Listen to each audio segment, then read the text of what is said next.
그 대표님, 차코페페 대표님 그 음소거 풀어 주십시오. 예. 됐습니다. 그 현장감이 느껴집니다, 이게.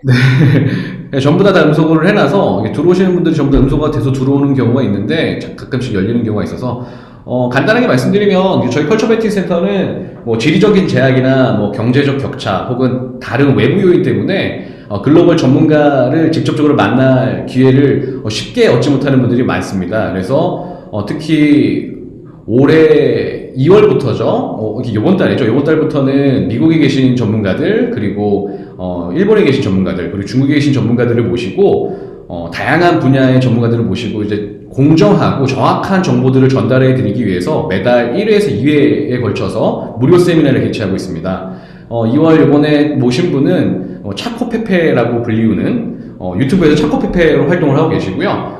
한 20년 동안 중국과 한국을 오가면서 활동을 하셨고, 특히 중국의 주재원 활동도 하시고, 한족이라고 부르죠. 중국 분을 만나서 결혼을 또 중국에서 하시고 살고 계신 분이라서 보다 객관적이고, 그리고 한국인 입장에서 어떻게 바라봐야 될지를 정확한 관점을 갖고 계신 분입니다. 그래서 오늘은 내용을 보니까 좀 굉장히 깊이가 있습니다.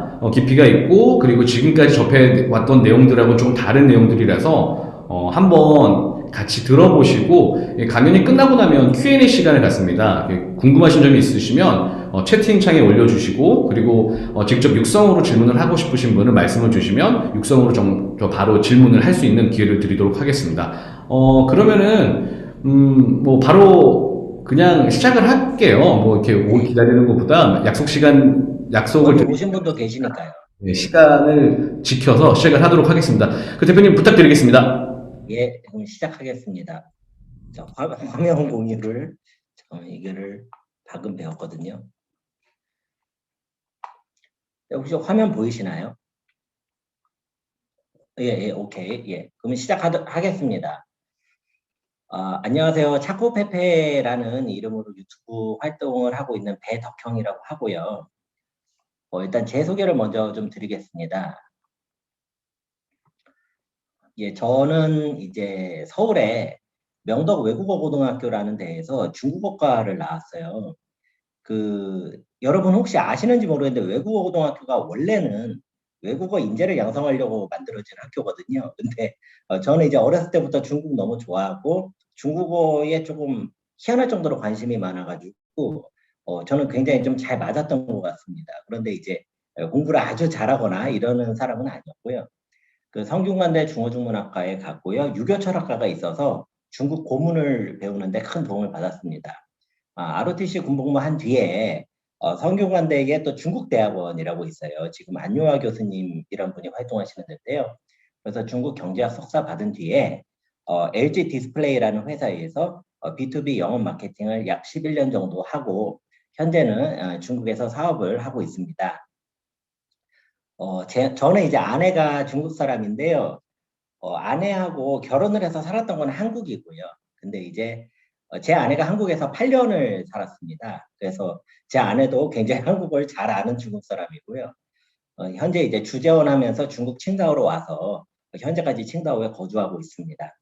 유튜브 채널 차코페페라는 거를 운영을 하고 있고요. 제 개인적으로는 지금 그 중국의 부동산 투자 관련된 업무를 하면서 그런 일을 하고 있습니다. 자, 그러면은 처음으로 돌아가서요. 중국이 세계 2강일까? 라는 주제를 가지고 구성을 해봤는데요. 제가 너무 어려웠던 게 어떤 분들이 들으시는지를 알 방법이 없더라고요. 이런 방식으로 하니까. 그래서 도대체 이 초점을 어떻게 맞춰야 될까? 또 너무 쉽게 해버리면은 그게 이제 좀 마음에 안 드는 분도 계실 수 있거든요. 그러다 보니까 제가 조금 나름대로 좀 중하 정도의 난이도로 설명을 드리려고 많이 노력을 하겠습니다. 자, 그러면은 제가 세 가지 질문을 한번 던져보겠습니다. 중국이 이미 가난을 극복을 했는데도 불구하고 왜 쟤네는 자꾸 1등을 하고 자기네가 패권을 먹으려고 하는 걸까? 그 다음에 왜 중국은 세계 초강대국인 미국하고 다투겠다는 무모한 결정을 하고 있는 건가? 정말 무모하거든요. 그 다음에 이건 조금 이제 디테일하게 들어가서요.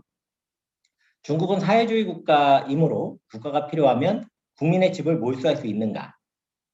자, 이런 것도 여러분들께서 많이 좀 궁금증을 가지시는 부분이라서 제가 최대한 객관적으로 설명을 드리겠습니다. 어젯밤에 제가 어젯밤에 제가 한번 연습을 해봤더니 시간이 조금 오버가 돼가지고 약간 말의 속도를 빨리 하도록 하겠습니다. 대표님, 잠시만요. 그, 예, 볼륨을 좀 더 올려주실 수 있을까요? 볼륨이요? 예, 네. 어떠신가요, 지금은요? 좀 나아진 것 같습니다. 그래서, 뭐, 대표님께서는 볼륨을 최대한 올리셔서 해주시면 될 것 같습니다. 아, 예, 예. 이게 볼륨을 올리면 제 마이크 볼륨도 올라가는 거죠? 네, 같이 올라갑니다. 아, 예, 예, 알겠습니다. 네, 감사합니다. 네, 예.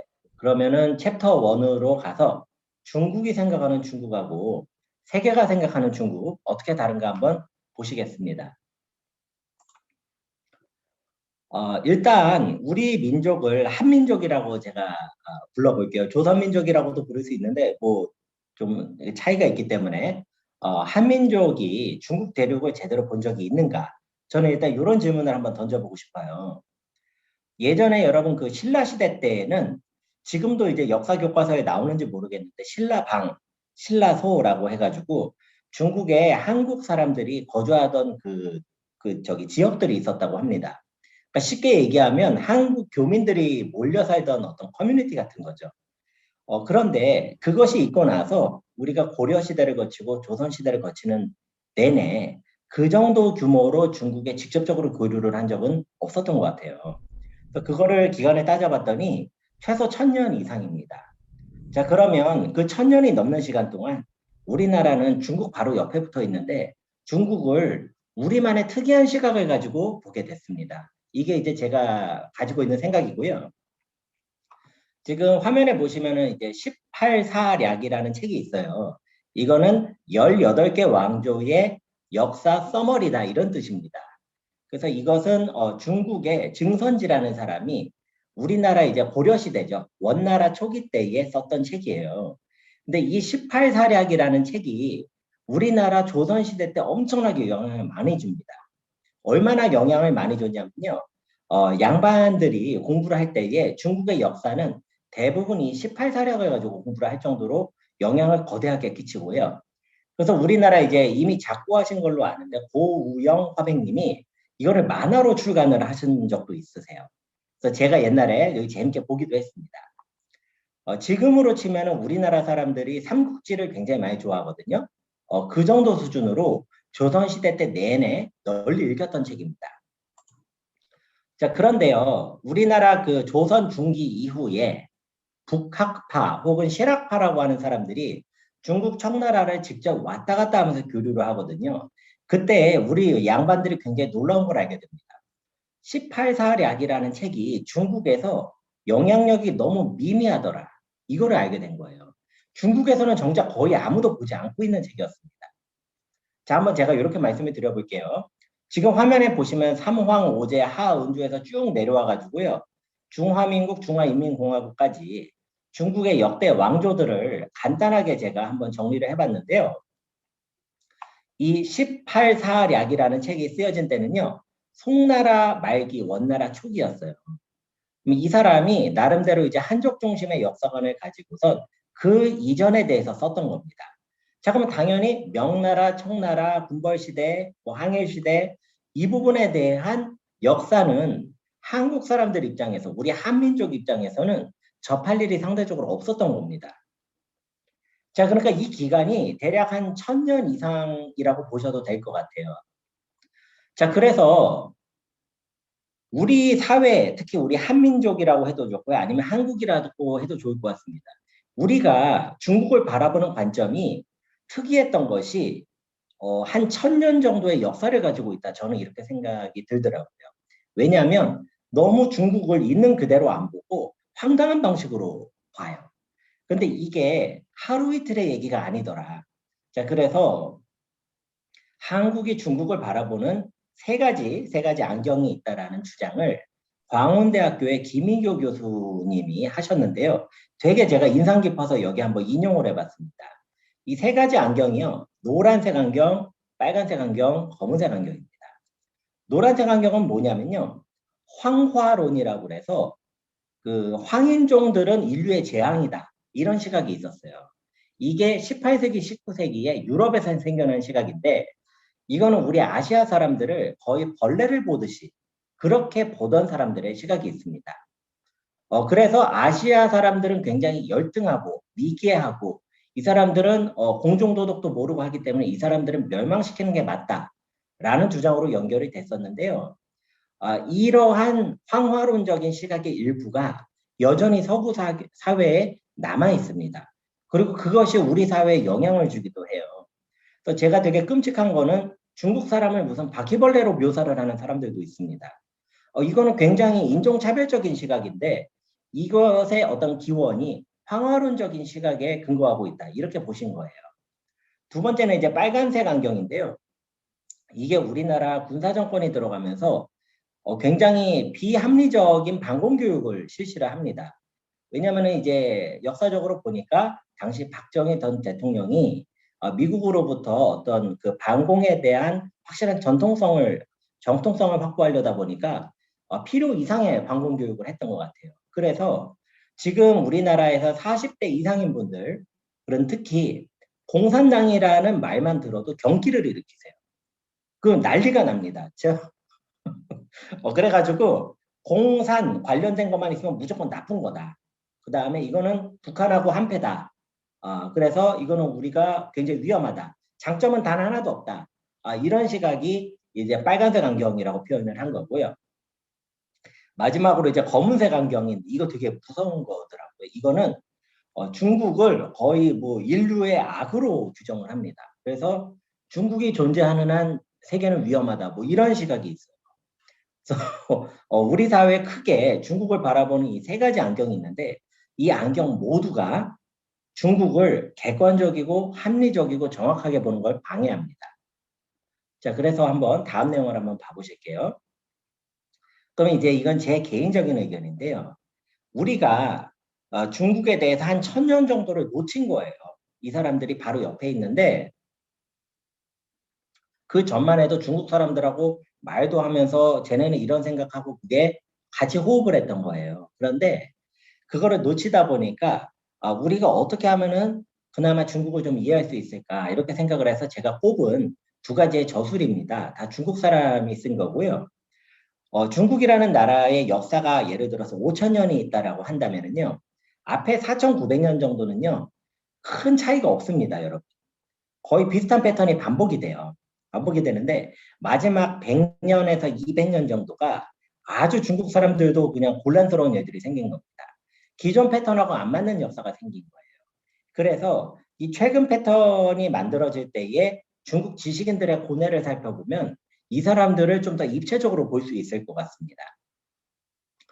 자, 1900년에 저술이 된 그 중국의 량치 차오라는 사람이 쓴 소년 중국설이라는 저술이 있고요.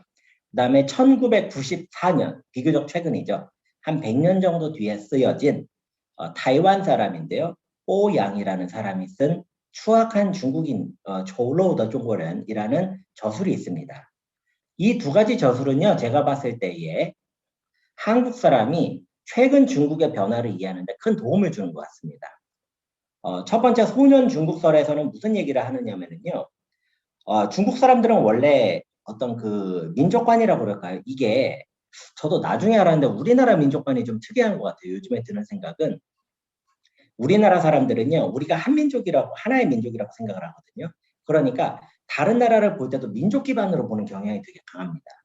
그런데요. 중국도 그런 사람이 없는 건 아니에요. 없는 건 아닌데 중국은 민족을 단위로 어떤 혈연적인 걸 단위로 보지 않고요. 문화를 기준으로 판단합니다. 자, 한번 예를 들어 볼게요. 가장 대표적인 게 청나라 때예요. 청나라가 이제 만주에 살던 그 여진족이 황족이 돼가지고 세운 왕조인데요. 이 만주족이 처음에는 기존의 명나라의 황제가 이제 한족이었거든요. 그러니까 한족 중심으로 만들어진 중국의 문화를 다 없애버리려고 했어요. 근데 하다 보니까 그런 식으로는 통치가 불가능한 거예요. 그래서 결국엔 청나라도 열렬한 중국 문화의 수용자가 됩니다. 그러고 나서 내가 중화 문명을 잘 이해하니 너희도 내 말을 들어라. 이렇게 접근을 하니까 통치가 되는 거예요. 그래서 중국 역사에 전무후무한 칭 다이너스티가 그렇게 이제 탄생이 되거든요. 그런데 중국 사람들은 이렇게 보는 거예요. 네가 어디에서 왔든지 우리 중화의 문화를 받아들일 것이다. 그리고 그것을 받아들이면 너도 중화 민족이다. 이렇게 보는 겁니다. 중국 사람들은. 우리나라 사람들은 그렇게 안 봐요. 우리는 하나의 민족인데 뭐 피가 섞이면 안 되고 그래서 막 옛날에 환양여에 대해서 안 좋은 그런 것들도 생기잖아요. 중국 사람들은 그런 게 없어요. 그러다 보니까 문화를 중심으로 보다 보니까 아편 전쟁이 일어나기 전에 어떤 그 서양 사람들하고 교류를 할 때에도 쟤네도 좀 있으면 동화될 거라고 봤던 겁니다. 왜냐하면 이 사람들은 5천 년 동안 그렇게 산 거예요. 그런데 여기서 량시차오가 소년 중국서를 쓸 당시에는 이거는 패턴이 전혀 다르다는 걸 알게 돼요.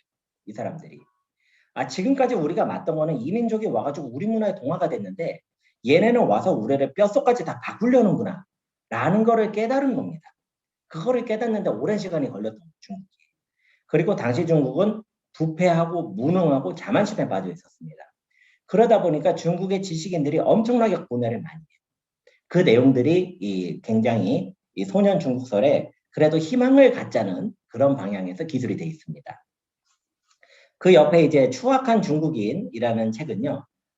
이분이 이제 중국의 허난 사람인데 타이완으로 가가지고 이제 기자 활동도 하시고 저술을 하시던 뽀양이라는 분이세요.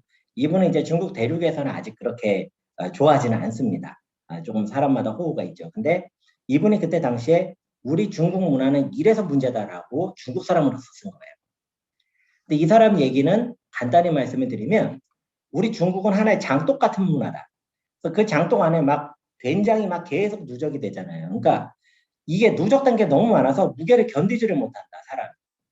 창의적으로 할 수가 없고 전부 다 과거로부터 내려오는 문화에 짓눌려가지고 우리가 살 수가 없다. 그렇게 중국 문화를 굉장히 강하게 비판을 한대요.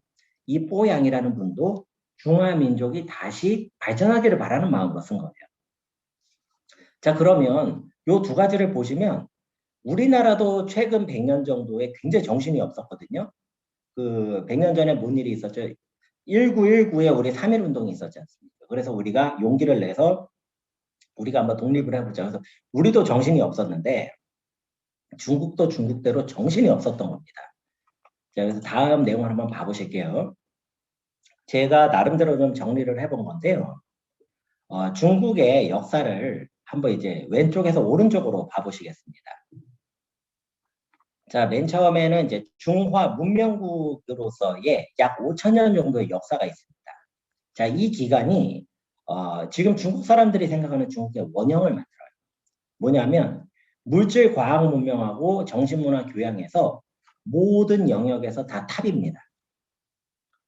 자, 그 다음에 기본 인식이라는 게 어떤 왕조, 지배층은 변할 수 있지만 중화라는 문화는 변하지 않는다고. 자, 예를 들어서 중국이라는 말 자체가 중화를 간직한 나라라고 시대를 불문하고 쓰는 용어입니다. 자, 예를 들어서 명나라 때는 명국이고 청나라 때는 청국이고 이렇게 쓴 게 아니에요. 중국은 계속 오는데 거기서 왕조만 변합니다. 그래서 이 중국이라는 말이 중원이라는 말에서 왔다는 얘기도 있고요. 주변국에서도 이 중국이라는 표현을 인정을 해요. 그 대표적인 분이 우리 세종대왕이세요. 우리 훈민정음 그 해제에 보시면은요, 나란 말씀이 중객에 달아 이렇게 시작을 하죠. 이거 아마 배우셨을 겁니다. 이게 이제 중국어로 읽으면 고즈인 이후 중국어 이렇게 시작하거든요. 중국어로도 썼으니까요. 그런데 그때는 중국이 이제 명나라였어요. 근데 명이라고 쓰지 않고 중국이라고 쓰는 거예요.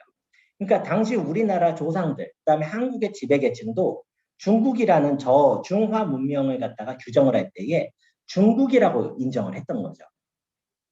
자, 그랬던 나라가, 그랬던 문화권이 생존을 확보해야 되는 시기로 접어들게 됩니다. 이게 이제 대략 아편전쟁 이후라고 보시면 될 것 같아요. 그래서 지금 중국 공산당이 중화인민공화국을 건국을 하잖아요. 이거는요, 우리나라에서는 사회주의 정부다, 공산주의 정부다 이런 식으로 보는데요. 그거하고 아무 상관이 없습니다. 그냥 외세로부터 민족을 지켜낸 개념이에요. 이게 중국 사람들은 공산주의나 사회주의는 그냥 껍데기라고 본 겁니다. 이건 그냥 수단인 거예요. 자, 그러면 이게 왜 중요하느냐? 지금까지 이게 중국 공산당의 정통성의 근거가 되거든요. 왜 이게 중요하냐 한번 봐볼게요. 여러분, 우리나라가 독립을 어떻게 했죠? 우리가 우리 힘으로 싸워가지고 독립을 했습니까? 우리나라는 우리 힘으로 싸워서 독립을 한 게 아니었어요. 우리는 강대국들 사이에서 저절로 독립이 됐다가 저절로 분단이 돼버렸습니다. 너무 슬픈 역사입니다. 자, 그런데 중국은 저 거대한 영토를 자기 스스로 독립을 시킨 겁니다. 그렇기 때문에 중화라는 문명을 보호했다라는 정통성을 확보를 하고 있는 거예요. 이게 시작부터 다른 겁니다. 우리나라. 그래서 우리나라는 일제청산이 뭐 안 됐다 이런 얘기가 아직도 나오잖아요. 그런데 중국은 그런 부분에 대해서 일단 정통성을 확보하고 있다. 현재 중국 정부가요. 그 다음에 당시에는 생존 확보기에는요. 중화 5천년의 역사, 문화, 전통이 상실되는 것을 극도로 경계를 합니다. 이게 대표적으로 드러난 게 지금 타이완 그 대만에 있는 고궁박물관에 있어요. 이거는 제가 이렇게 설명을 한번 드려볼게요. 지금 이제 그 중화인민공화국을 건국을 한 모택동하고 장개석이라는 사람이 국공내전이라고 해서 국민당하고 공산당이 중국 안에서 막 다툽니다. 그러다가 결국 공산당이 북경의 그 자금성 아시죠? 자금성까지 결국 얘네가 이제 점령을 해요. 근데 이 자금성에서 도망을 갈 때 장개석이 다른 군사 무기, 돈 이런 거를 챙긴 게 아니고요. 비행기를 먼저 준비를 시켜가지고 자금성 안에 있던 보물부터 다 옮깁니다. 그러면 그 보물은 어디서 온 거냐? 한 200년 정도 전에 청나라 때에 걸륭 황제라는 사람이 있었어요. 중국말로 첸롱이라고 부르거든요. 걸륭 황제가 중화 문명에 굉장히 그 관심이 많고 이 굉장히 취미가 깊었습니다. 그래서 중국 각지에 있는 보물, 뭐 서화, 무슨 뭐 탁본, 비석 이걸 다 모아놓은 거예요. 그래서 자기가 자금성 안에다 그걸 가지고 있었던 거예요. 장개석은 도망을 갈 때, 대만으로 도망을 갈 때 저 보물이야말로 우리 중화민족의 정통성을 확보하는 근거라고 봅니다. 그래서 내가 영토를 잃을지언정 이 중화 문명을 잃을 수 없다라고 생각했기 때문에 그거를 먼저 가져가는 거예요. 사고 방식이 이런 식으로 사고를 하는 겁니다. 이 사람들은. 그렇기 때문에 지금 대만의 고궁박물관에 가시면은요, 이게 보물이 너무 많아서 일주일마다 바꿔서 이게 그 전시를 한다고 해요. 그 정도로 이제 그때 많이 챙겼던 거죠. 자, 그러면 이제 옆으로 그건 또 세수가 있으니까 그 옆으로 자꾸 세면 안 되고요. 그 다음에 이제 국민생활 해결기로 들어갑니다. 이게 뭐냐면 중국 공산당이 집권을 하고 나서 정치를 하더니 거의 나라를 말아먹어 버립니다. 나라가 거의 멸망 직전까지 가요. 그게 이제 공산당 정부 내부적으로 굉장히 심각한 거기서 이제 그 반성과 어떤 그 내부 다툼이 일어나죠. 그때에 새롭게 이제 힘을 가져갔던 분이 등소평이라는 지도자가 있었어요. 덩 샤오핑이라고 부릅니다. 자, 이분이 봤더니 우리가 중국이라는 나라를 새롭게 건국을 해놨더니 이 세상이 돌아가는 게임의 룰이 다 달라져 버린 거예요. 아, 옛날에 우리 5천 년 하듯이 그렇게 하는 게 아니구나 지금 안 겁니다. 그리고 자기가 혁명을 해가지고 나라를 지켜냈더니만 실제로 그 안에서 살고 있는 백성들은 거의 굶어 죽게 생긴 겁니다. 자, 그러니까 그때 유명한 말을 한마디 하거든요. 그때 이제 빈穷 不是 社会主义. 이게 무슨 말이냐면요. 가난이 사회주의가 아니다라는 겁니다. 우리가 사회주의를 추구했던 이유는 이렇게 가난하려고 했던 게 아니다. 굉장히 유명한 슬로건이었어요. 그래서 이 사람이 앞으로 우리 중국은 국민의 물질적인 영역, 의식주를 해결하는 데 집중하겠다 하고 경제 발전을 제1순위로 올립니다. 그래서 개혁 개방을 추구했던 거예요. 그러다 보니까 당시가 냉전 시대인데도 불구하고 중국에서는 실용을 강조하는 문화가 이때 굉장히 부각이 됩니다. 그러면서 어떤 이념을 가지고 떠들지 말자. 우리나라 아직도 이념 가지고 떠드는 사람 되게 많거든요. 그런데 중국은 70년대 후반부터 결과만 가지고 얘기하는 거예요. 뭐가 있다 그러면은 네가 그냥 네 생각을 말하는 건 알겠는데 별로 중요하지 않아. 거기에 대한 결과 데이터를 가져와서 얘기를 해야 돼요. 그거를 실사구시라고 얘기합니다. 그 다음에 그 흑묘, 백묘라는 것도 있죠. 이게 검은 고양이든지 흰 고양이든지 간에 쥐만 잘 잡으면 된다. 자본주의든 사회주의든 간에 국민들 잘 먹고 잘 살기만 하면 된다. 이런 식의 발언들이 이때 나오는 거죠. 자, 그래서 중국이 계속해서 경제 발전을 해가지고요. 지금 인당 GDP가 10,000불을 넘었습니다. 이 10,000불을 넘은 거는요, 우리나라로 치면 우리가 IMF 전에 10,000불 도달을 했었거든요. 그래서 OECD 가입하고 그랬었어요. 조금 연배가 있는 분들은 아마 기억을 하실 겁니다. 자, 거기까지는 온 거예요. 근데 여기는 인구가 14억이잖아요. 그 경제 규모는 지금 세계에서 두 번째까지 온 거죠. 자, 그런데 그러면 이제 중국은 뭘 바라봐야 되느냐? 뒤에서 말씀드리겠지만 경제 발전을 추구하는 과정에서 너무 문제가 많아진 겁니다. 자, 그래서 2012년도에 현재 중국의 국가주석이 새로운 목표를 제시하는데요. 그게 중화민족의 위대한 부흥이라고 해서 중국몽이라고 부릅니다. 중국의 꿈. 이거는 뭘 얘기하는 거냐면요. 아까 제가 처음에 얘기했던 중화문명국이 있죠. 여기 중화문명국. 이때를 우리가 부흥시키자는 거예요. 부흥이라는 말은 다시 일으킨다는 뜻이잖아요. 영어로 re-rise거든요. 없었던 거를 새로 만드는 게 아니고 우리가 원래 있던 대로 가자. 이런 얘기를 하고 있는 겁니다. 자, 그래서 조금 수치화된 걸로 설명을 드릴게요. 요거는 세계 전체 GDP를 100%라고 놨을 때에 파란색은 미국의 GDP 비중이고요. 빨간색은 중국의 GDP 비중이에요. 자, 보시면은요. 1800년대까지만 해도 중국이 세계에서 GDP가 거의 3분의 1을 가져갑니다. 자, 그런데 미국이 1900년도 들어가면서 계속해서 올라가죠. 그러다가 현재는 다시 격차가 줄어들었는데요.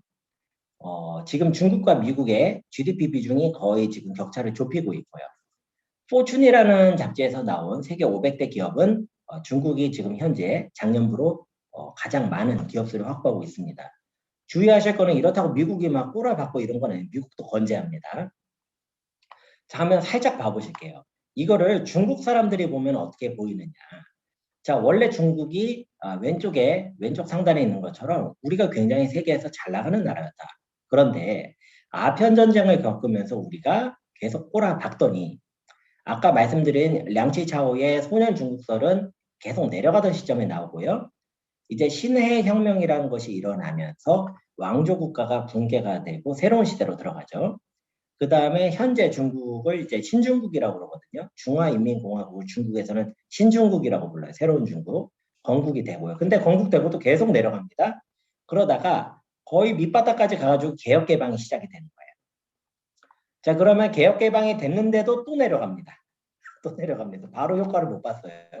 그러고 내려가 있는 거의 최저점에서 뽀양이 추악한 중국인을 발표를 하죠. 자, 그런데 중국이 2001년도에 WTO에 가입을 하는 일이 생겨납니다. 이때 중국의 GDP 비중은 4.2%, 당시 미국은 33%였어요. 엄청난 격차죠. 그런데 중국이 WTO로 가입하고 나서부터는 계속해서 성장을 하는데요. 2008년도에 글로벌 금융위기가 발생을 합니다. 미국의 리만 브라더스 사태로 기억을 하실 거예요. 그 다음에 2010년도는 중국이 일본을 꺾고 세계 2위 경제대국이 되고요.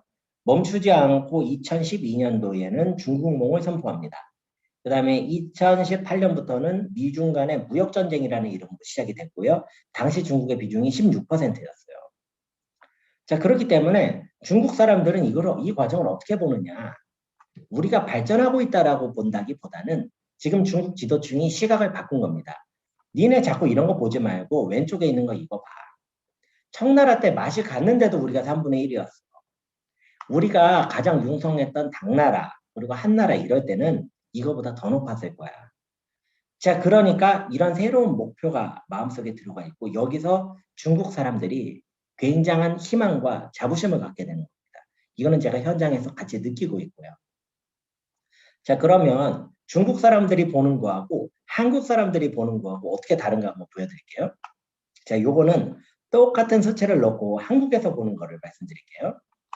자, 일단 여기를 봐보실게요. 1992년도에 한국하고 중국이 국교를 수립을 하거든요. 이것도 사실은 뭐 미국이 조금 하라고 한 경향이 있었던 것 같아요. 그런데 그 전까지 우리 민족은 중국에 아예 관심이 없습니다. 그냥 관심이 없어요. 관심이 없는 정도가 아니고 당시 지배계층이었던 양반들이 중국의 문화를 자기한테 유리한 식으로 바꿔서 자기가 지배하는 데 활용을 합니다.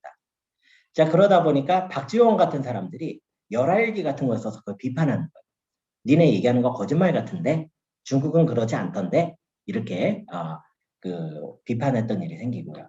아편 전쟁이 일어나고 신해 혁명이 일어나도 아무 관심이 없습니다. 우리는. 자, 그다음에 우리도 바빴어요. 한국 전쟁하느라고. 자, 그래서 어찌됐든 간에 1992년도에 국교를 수립을 했는데요. 초기부터 IMF를 거치는 과정에서 중국은 우리나라가 수출 기지로서 어떤 생산 공장 역할을 하는 그런 형태로 활용이 됩니다. 자, 그 과정이 굉장히 진해요. 우리에게는. 자, 그래서 1992년부터 2000년대까지가 약 20년 정도 되는 기간이 우리 민족이 한 1000년 만에 중국하고 직접 교류하고 얘기를 하는 기간이 1000년 만에 생긴 겁니다. 그게 얼마 전 20년 동안 우리한테 생겼던 일이에요. 시각을 보면 이제 그렇다는 거죠. 이 과정에서 크고 작은 성공 체험들이 발생을 해요.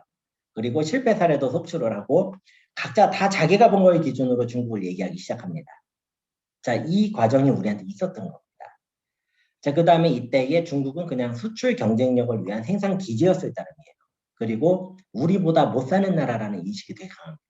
이때 중국은 정말 못 살았거든요. 그래서 정말 저희 친척분들 중에도 계세요. 중국이 굉장히 못 사는 나라라고 아직도 생각하는 분들이 되게 많으세요. 왜냐하면 제가 꼭 그건 아닌데요 라고 하면은 이렇게 말 내가 다 가봤어. 내가 옛날 언제 다 가봤다. 내가 거기를 다 안다. 우리 논리가 그게 있어요. 내가 가보면 내가 아는 거가 되는 그 논리가 있어서 자, 그런 게 있죠. 자, 그런데 우리가 생각하는 거고 조금 다른 일이 생기는 거는 중국이 중국몽도 선포하고 뭐 미중 무역 전쟁도 생기고 이러니까 얘 되게 못 사고 이상한 나라인데 왜 얘네가 이러지? 라는 게 이해가 안 되는 일들이 생기는 거죠.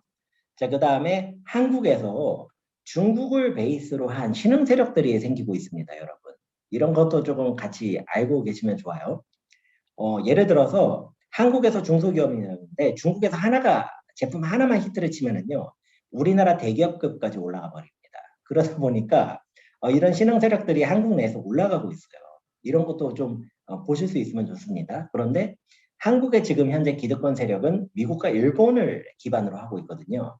그리고 이제 각종 언론 매체를 장악을 하고 있습니다. 그러다 보니까 이 과정에서도 크고 작은 마찰이 계속 일어나고 있는 것 같습니다.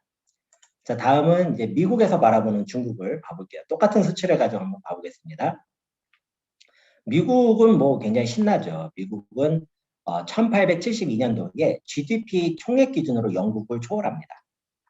이게 이제 미국이 GDP를 초월한 게 일단은 1900년대 이전이었다. 그 다음에 70년 정도 지나서 브레튼 우즈 체제로 들어가요. 이건 쉽게 얘기해서 미국이 이때부터 패권을 가져갑니다. 기축통화를 가져가기 때문에.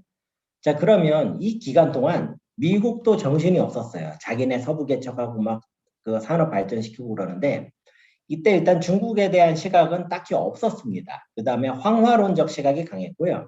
철도 노동자나 뭐 이렇게 값싼 그 노동하는 사람들을 미국에서 쿨리라고 불렀다고 하네요. 중국말에 쿨리라는 말이 있어요. 힘든 일 한다. 그래서 이제 그런 정도, 굉장히 그 사회 밑바닥의 어떤 그 임금 노동자 느낌이 있었던 것 같아요. 그 다음에 이제 냉전 시대로 들어가는데요. 그때 1971년도에 핑퐁 외교를 닉슨 대통령이 실시를 합니다. 이제 그러면서 소련을 견제하는 수단으로 중국을 활용하게 됩니다. 자, 그 다음에 2001년도 WTO 가입은 이거는 이제 그 클린턴 대통령 때 있었던 일인데요. 중국을 자유주의 세력의 안에 집어넣어서 얘를 일원화시키자. 그러면 얘도 우리랑 색깔이 똑같아질 거야. 라고 하고 가입을 시킨 거예요. 지금 제가 혹시 얘기를 너무 어렵게 하고 있나요? 제 나름대로 되게 좀 쉽게 하려고 하는 건데, 좀 어려우면은 좀 피드백을 주십시오. 자, 그래서. 좋습니다. 재미있고 좋습니다.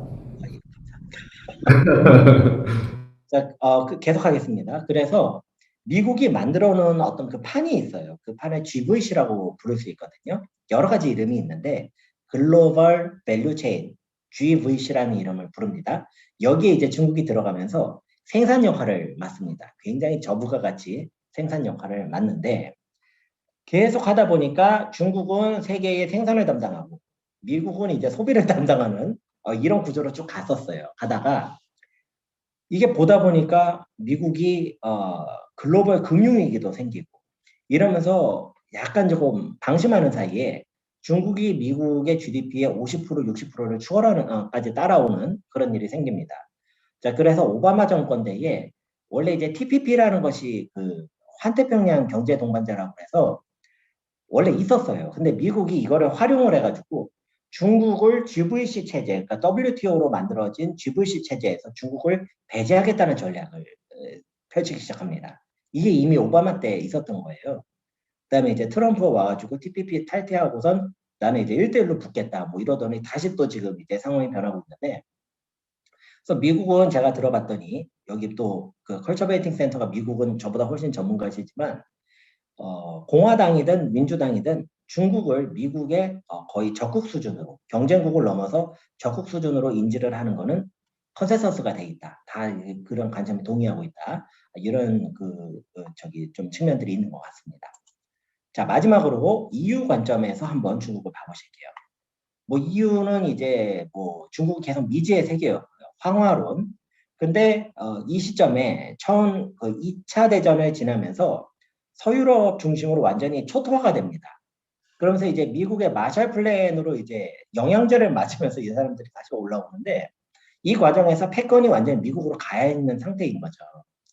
자, 그러다 보니까 7, 80년대를 중심으로는 중국을 어떤 그 생산 기지나 장기적인 시장성을 봤던 거예요. 유럽 사람들은 그때부터. 그래서 장기 전략화 사용을 했었고요.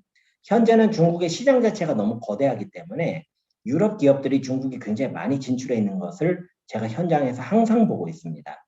그 다음에 EU의 입장에서는 미국을 견제하는 수단으로도 활용이 되는 것 같습니다. 자, 그래서 제가 좀 정신없이 얘기를 하기는 했는데요. 두 번째 챕터로 넘어가도록 하겠습니다. 중국의 글로벌화 전략, 이라는 주제인데요. 자, 일단 우리나라 사람들은 글로벌화라는 거에 대해서 한국적인 시각으로 보는 게 있어요. 이게 뭔지를 한번 설명해 드릴게요. 제가 좀 표현을 일반적인 이렇게 썼는데, 자, 후진국이 더 발전하면 개발도상국이 되고 개발도상국이 발전하면 선진국이 된다. 약간 이런 선상의 발전을 생각하는 그런 좀 이렇게 커먼 센스가 있습니다. 우리 대한민국에. 그런데 개발도상국이 선진국이 되기 위해서 넘어야 되는 어떤 그 관문으로하고 생각돼요.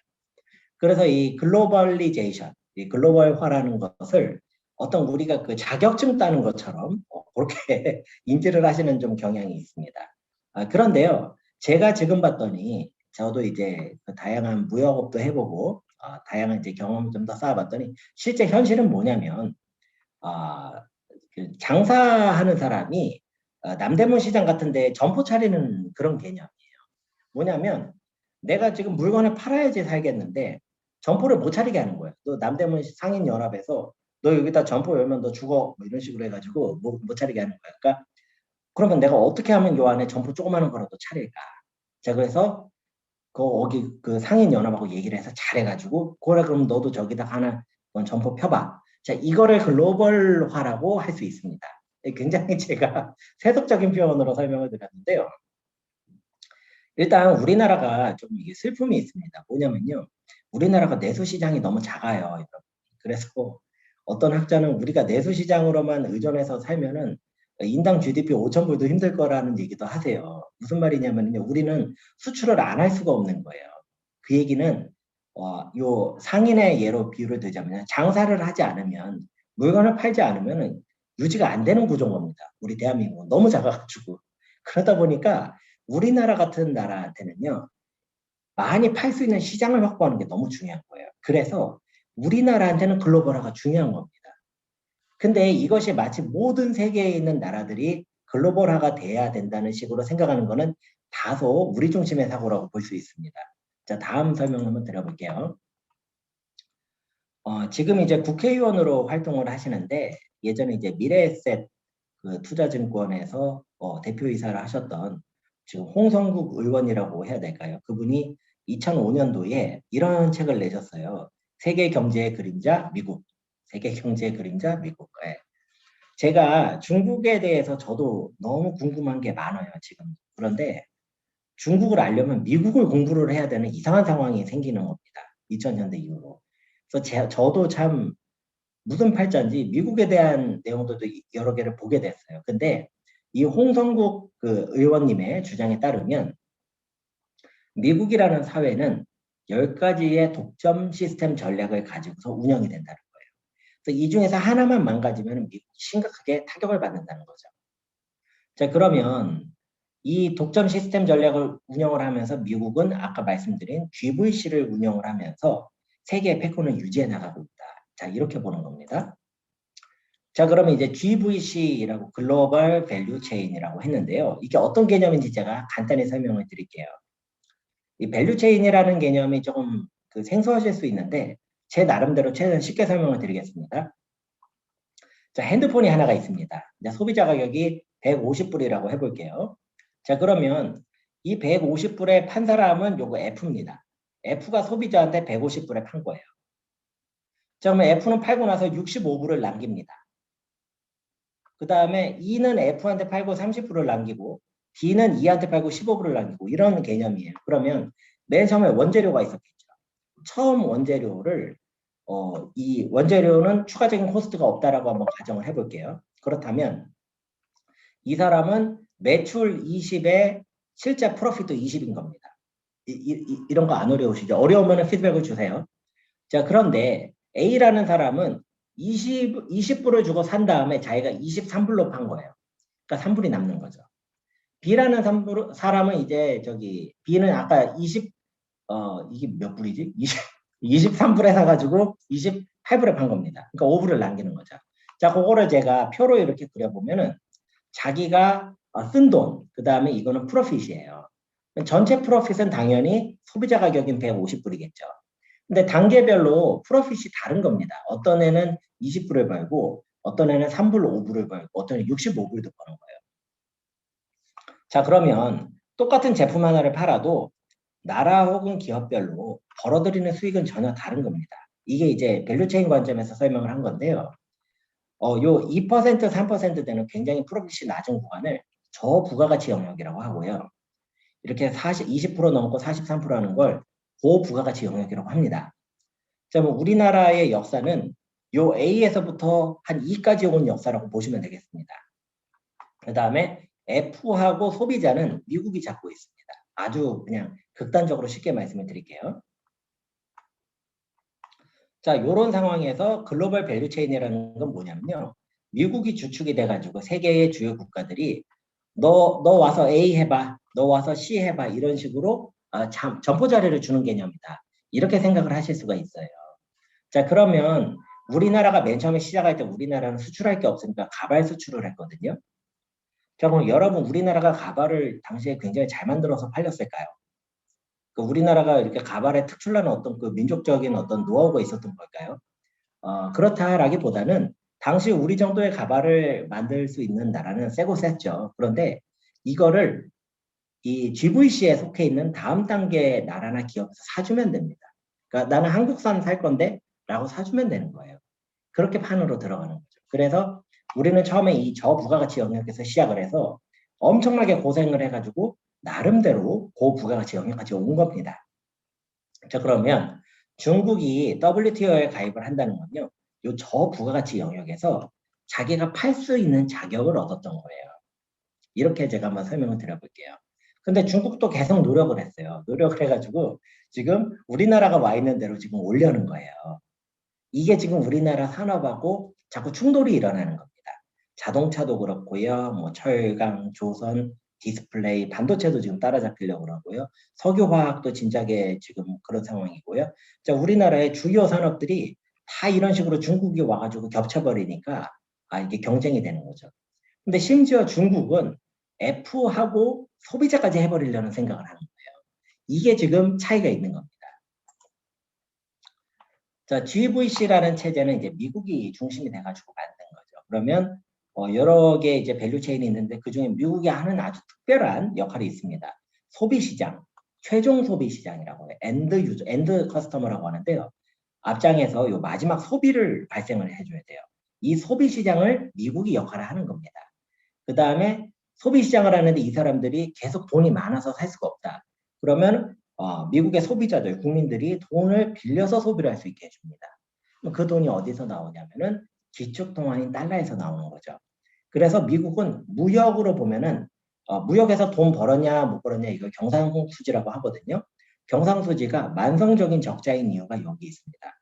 적자가 돼도 자기가 기축통화를 발행을 하기 때문에 계속해서 시장에 돈이 공급이 되는 구조죠.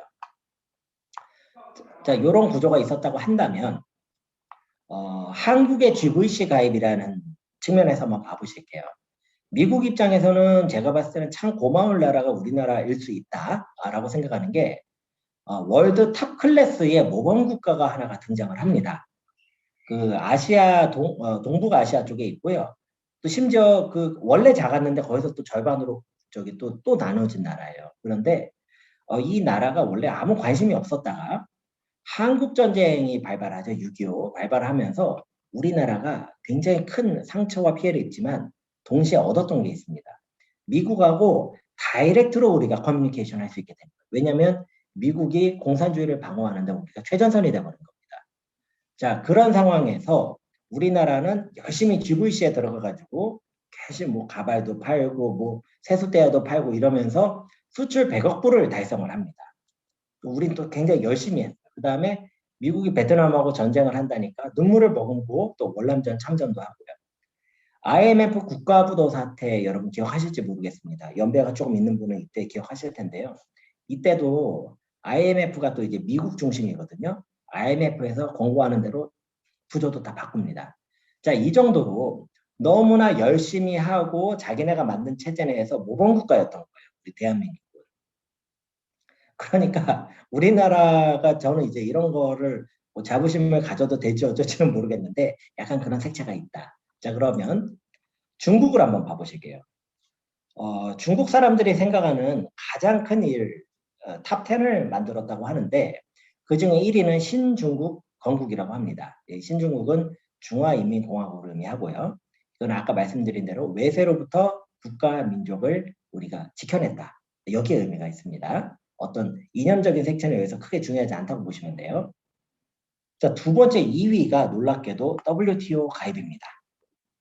제가 아까 가발의 예를 드렸잖아요. 중국이 물건을 엄청나게 싸게 만들 수가 있는 거예요. 노동력이 싸고 나름대로 이제 생산이 가능하니까. 근데 살려는 바이어가 안 사면 끝입니다.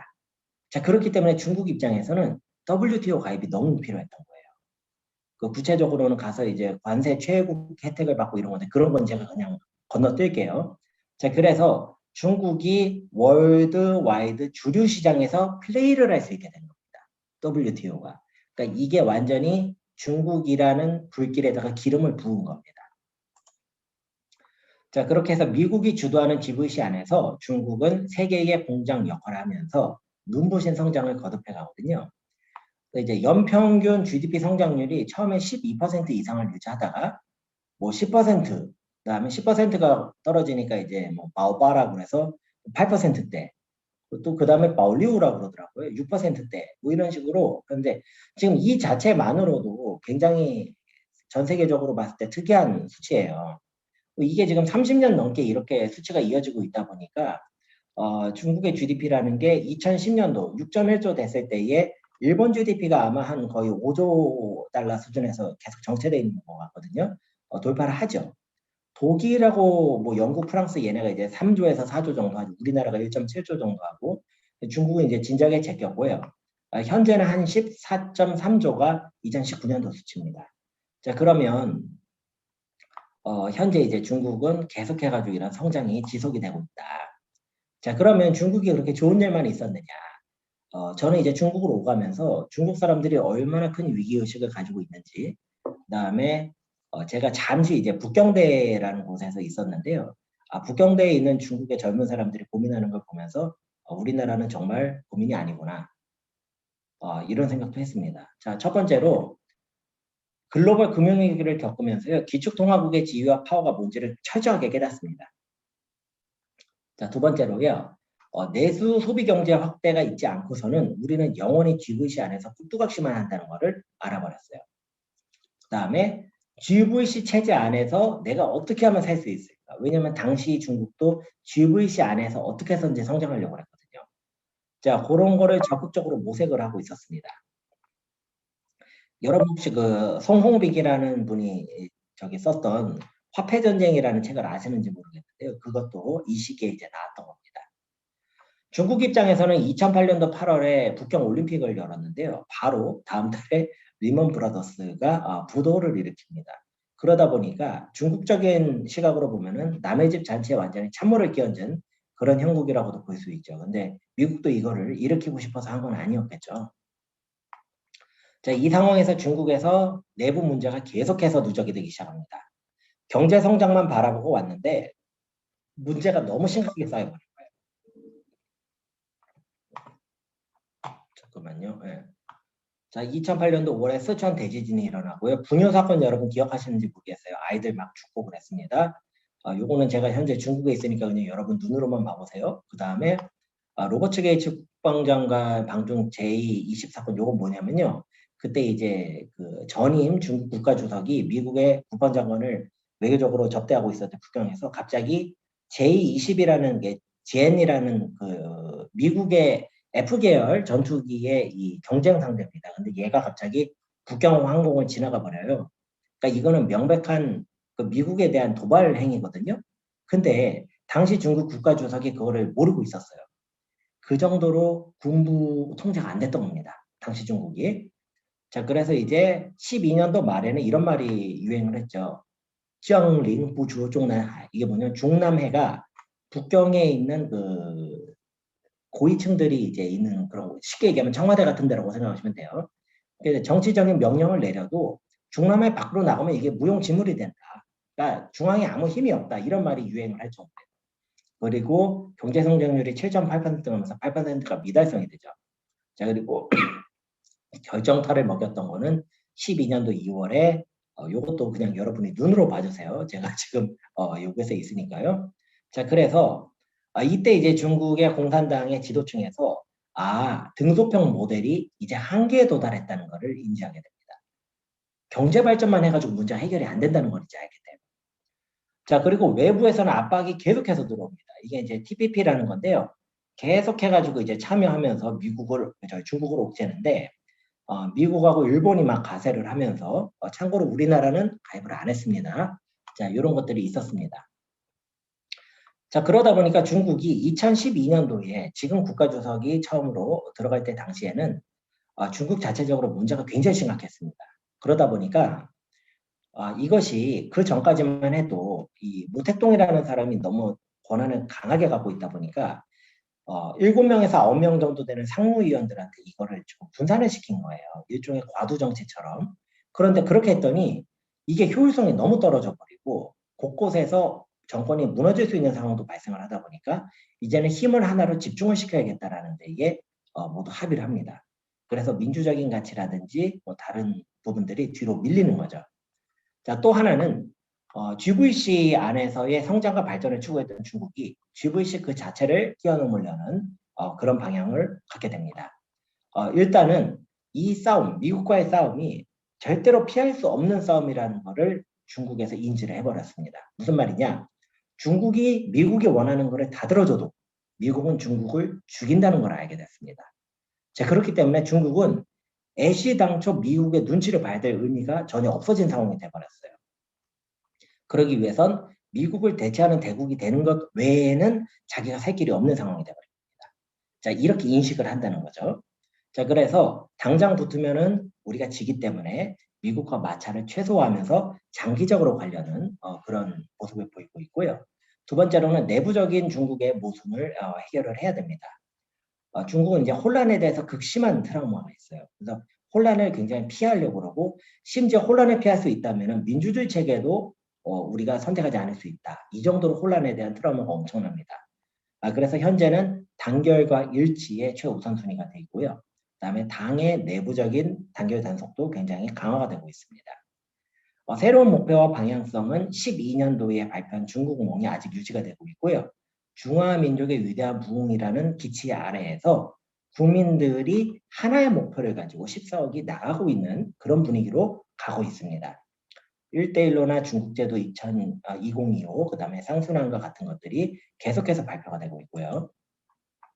자, 쌍순환 전략도 간단히 말씀을 드릴게요. 쉽게 얘기해서 기존 미국이 가져가는 GVC 체제에 하나를 더 얹겠다는 겁니다. 이거를 바로 대체하겠다는 게 아니고 GVC의 아류 같은 거를 하나를 만들어가지고 그 안에서 중국이 소비 시장으로 하고 중국이 굉장히 중요한 화폐권을 가져가는 또 하나의 경제권, 또 하나의 VC를 만들어 보겠다.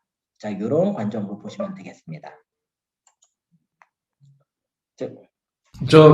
예. 이제, 한 50분 정도 지나서요, 간단하게 화장실 다녀오실 분들 다녀오시고, 지금부터 5분 후에, 32분부터 다시 시작을 하는 게 좋을 것 같습니다. 잠시 5분 동안 휴식을 취하고, 다시 만나 뵙도록 하겠습니다. 그래도 이제 끄거나 나가지 마시고요. 그냥 이 화면을 놔둔 상태에서, 컴퓨터나 핸드폰에 화면을 놔둔 상태에서 잠시 볼일 보시고, 5분 뒤인 32분에 다시 강연을 시작하도록 하겠습니다. 네, 다시 뵙겠습니다. 네, 대표님 잠시 화장실 다녀오시고 목 좀 축이시고 그러시고 만나면 될 것 같습니다. 감사합니다. 네.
네, 지금 질문 주신 분이 있으셔서 답변을 드리면 오늘 강의는 저녁 9시에도 생방송으로 진행이 될 예정이고요.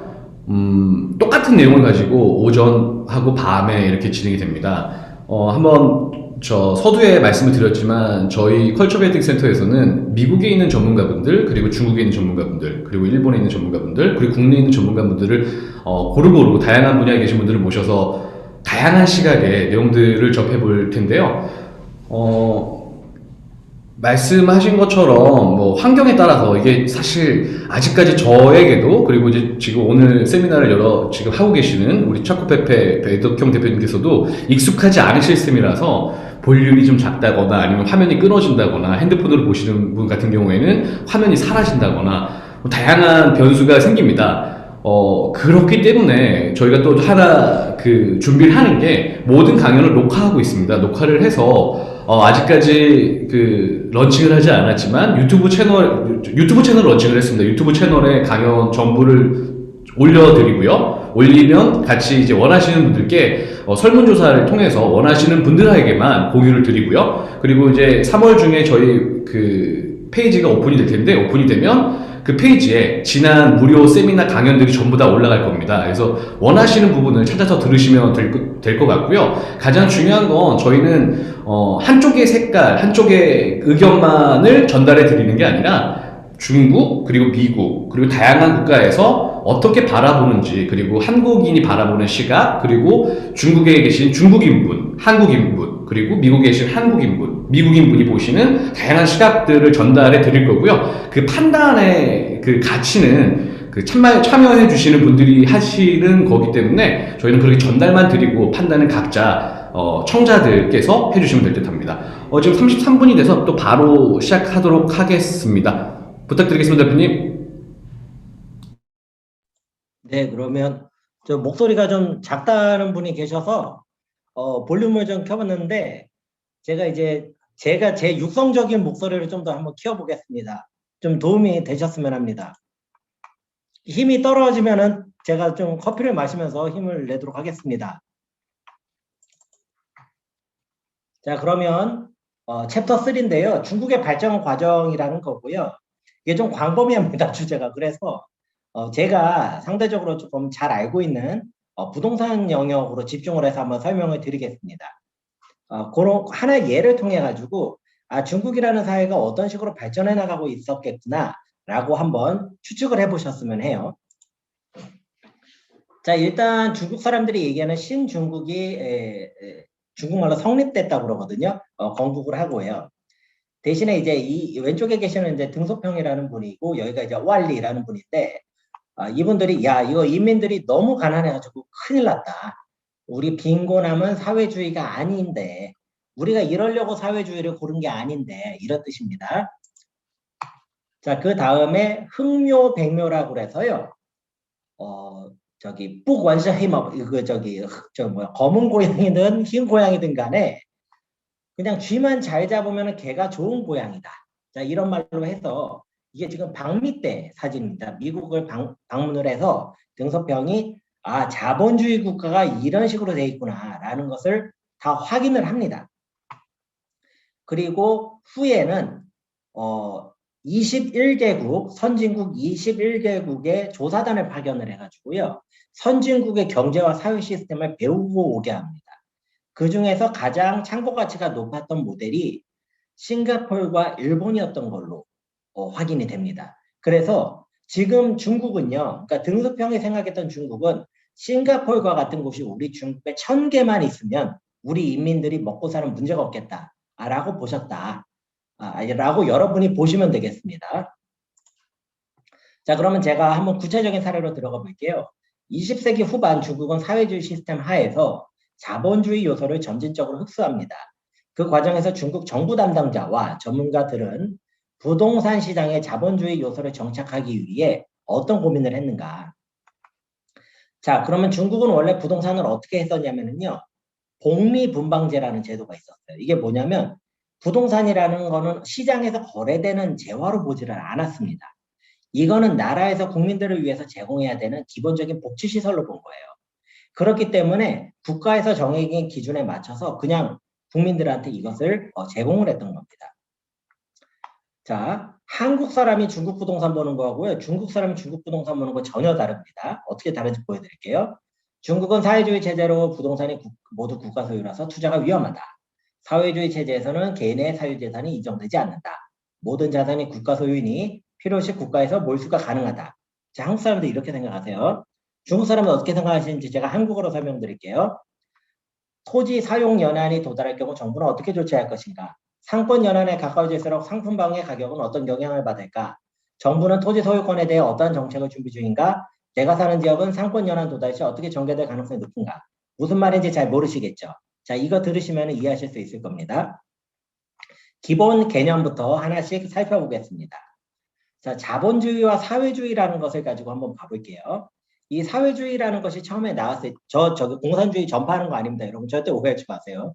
자, 그 자본주의하고 사회주의가 이제 사회주의가 처음 나왔을 때 이게 유럽의 모습입니다. 지금 우리나라가 빈부격차가 심각하다고 그러죠.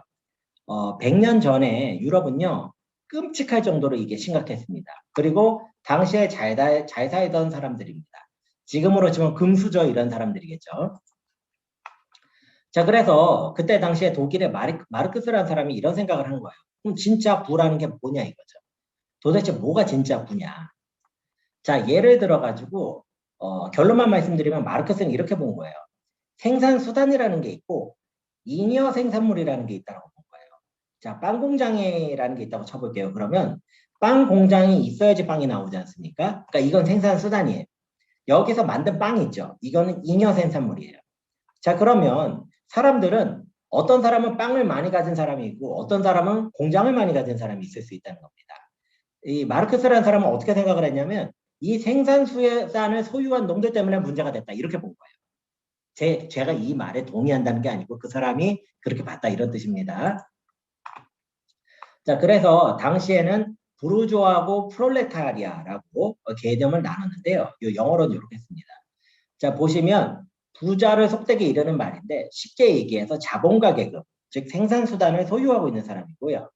프롤레타리아는 생산수단 없이 자기의 노동력으로서 돈을 버는 사람들이에요. 이 사람들을 프롤레타리아라고 보는 거예요. 자, 당시에 그렇게 봤다는 겁니다. 근데 이거를 우리는 부르주아 프롤레타리아 이렇게 영어로 배우잖아요. 중국 사람들은 이걸 어떻게 배우냐면요. 굉장히 선명하게 배웁니다. 이렇게 중국어로 배워요. 유산 계급, 무산 계급. 요 산이 생산수단입니다, 여러분. 그러니까 생산수단이 있는 계층이 있고 생산수단이 없는 계층이 있다. 이렇게 배우는 거예요.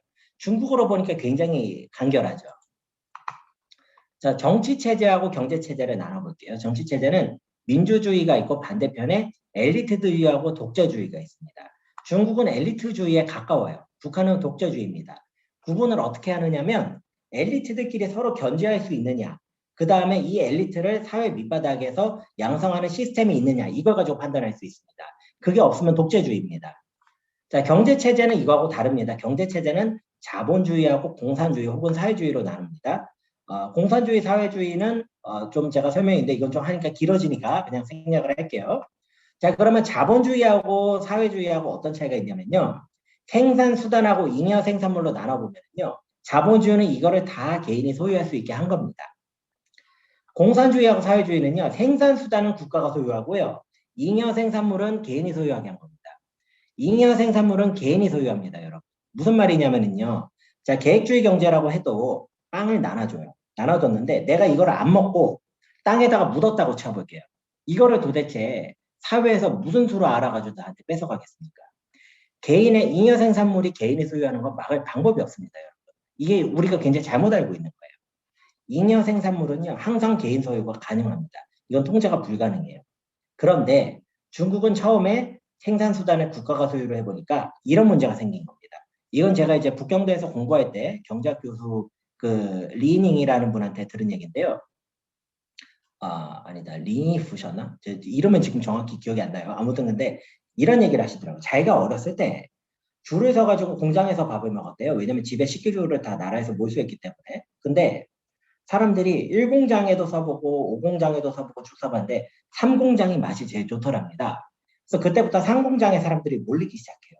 그러니까 3공장에서 밥을 하던 사람들이 화가 난 겁니다. 내가 밥을 맛있게 한 게 죄냐? 왜 내가 더 힘들어야 되냐? 그래서 3공장이 획기적으로 음식의 맛을 낮춥니다. 자, 그러니까 사람들이 그 중에 4공장이 나왔다. 4공장으로 갑니다. 4공장이 왜 나한테 오지? 아, 이놈들이 맛을 개판으로 하고 있구나. 나도 낮추겠다. 그래서 이렇게 만들어 버렸더니 계속 해가지고 아래를 향해서 경쟁을 하는 거예요. 사람들의 삶의 질이 계속 하락을 하게 되는 거죠. 그래서 어린 나이에 본인이 이거는 뭐가 잘못돼도 한참 잘못됐다라는 걸 알았다는 겁니다. 자, 이것이 공산주의 사회주의가 실패했던 결정적인 이유입니다. 뭐냐면 사람들이 돈을 벌겠다는 동기가 없다 보니까 계속해서 하향으로 가는 겁니다. 내가 일을 덜 하려는 거죠. 중국이 개혁 개방을 했을 때 대상이 됐던 게 뭐냐면 이 생산 수단을 국가 소유에서 어떻게 하면 민간 소유로 변환시킬 수 있느냐. 여기에 초점을 맞춘 겁니다. 우리가 생각하는 것처럼 그렇게 단순한 게 아니에요. 자, 한번 예를 들어 볼게요. 잉여 생산물이 있고 생산 수단이 있습니다. 빵이 있고 빵 공장이 있습니다. 자, 이 빵이라는 거는 사고 팔 수 있고 소유권을 인정을 했죠. 근데 빵 공장은 사고 팔 수도 없고 국가 소유입니다. 자, 그러면 자본주의 요소가 도입이 되면은요, 이 집이라는 거를 빵처럼 한번 봐보자는 거예요. 원래 집은 생산 및 시장 거래 대상이 아니었어요. 이거는 거주 공간이기 때문에 복지의 대상이라는 겁니다. 나라에서 나눠주는 개념이었어요. 자, 그런데 이거를 어떻게 하면은 시장에서 거래되게 할 것인가? 자, 이거를 가지고 중국 사람들이 20년을 연구합니다. 개혁 개방이 1979년도에 일어났다고 치면 이 부동산이 시장에서 거래가 되기 시작한 게요. 98년도에 상해에서 시작을 합니다. 20년 동안 뭘 했느냐? 전 세계에 있는 전문가들하고 이거를 연구를 합니다. 도대체 부동산 시장을 어떻게 해야 되느냐? 그때 우리나라 사례도 스터디가 됩니다. 한국의 사례도 좋은 점 나쁜 점이 구분이 돼서 스터디가 됩니다. 그래서 중국은 이거를 이렇게 해석을 한 거예요. 집을 중국말로 방이라고 부르거든요. 방. 자, 집을 잉여 생산물하고 생산수단으로 나눠서 봅니다. 생산수단에 해당하는 토지는 국가 소유로 남겨놓고 그 위에 건물만 사고 팔 수 있다고 해서 상품이라고 부릅니다. 그래서 상품방이라고 불러요.